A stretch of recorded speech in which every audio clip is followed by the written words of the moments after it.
South Korea's parliament has voted for a second time to impeach President Yoon Suk Yeol. The vote follows his short-lived attempt to impose martial law. The first vote to impeach President Yoon was unsuccessful after the president's party walked out before voting could commence. Today, all 300 members of the nation's parliament participated in the vote. Joining me live now is CNN reporter Ivan Watson. Ivan, thank you for your time. What does this result mean for South Korea's government and its national stability?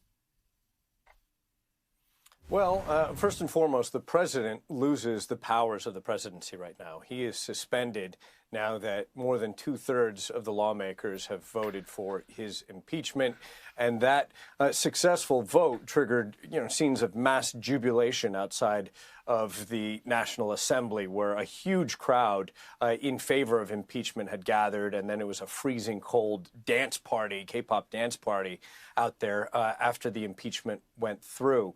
The powers of the presidency are now handed off to the prime minister, who serves as acting president. The question of stability in the country is a good one because South Korea and its government has been in a bit of limbo over the course of the last week and a half since President Yoon made his short-lived attempt at imposing martial law, which was rejected even by members of his own political party, some of whom voted for impeachment tonight. But now the questions of who leads the country has at least temporarily been resolved. The prime minister is going to step up for the time being. And Ivan, could this result lead to a snap election? Sure, but we're probably months and months away from that because though the impeachment has passed through the National Assembly, it then has to be approved by a constitutional court. And it has up to 180 days to rule on this. So we could be waiting for months for that. And then if it rules in favor of the impeachment, of completely removing President Yoon from his post, then the clock starts ticking. There's a 60-day deadline to hold elections. So again, it is likely to be months before we see another presidential election. And there have been calls for Yoon's arrest. Does the vote's result mean his arrest is more likely now?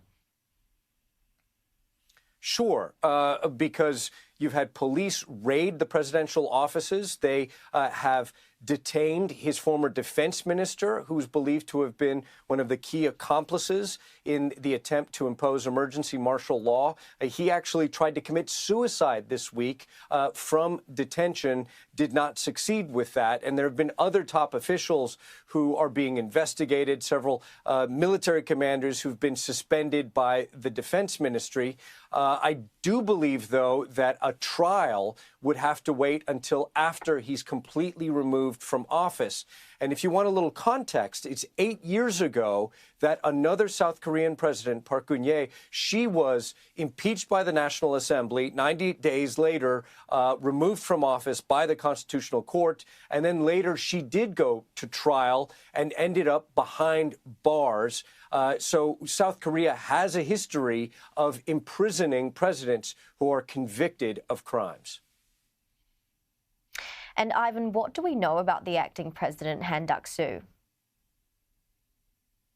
Well, it may not be an easy road ahead for him because he is being accused in some circles of not standing up against the, again, short-lived martial law effort or debacle of President Yoon from a week and a half ago. So we'll just have to see what happens moving forward. And how he will be accepted. There is polarization in the country. The president's own party, I believe at least 85 members from his own party who were in the National Assembly voted against impeachment. So he does still enjoy some support. And there are concerns from within that party about trying to hold on to the seats that they currently have. They have real fears that if there's an election, they could be wiped out, which is what happened after the previous president was impeached 8 years ago. But this is a fascinating thing that South Korea has gone through just now, and perhaps sets an example for other democracies around the world where partisan politics come into play after presidents commit allegations of crimes.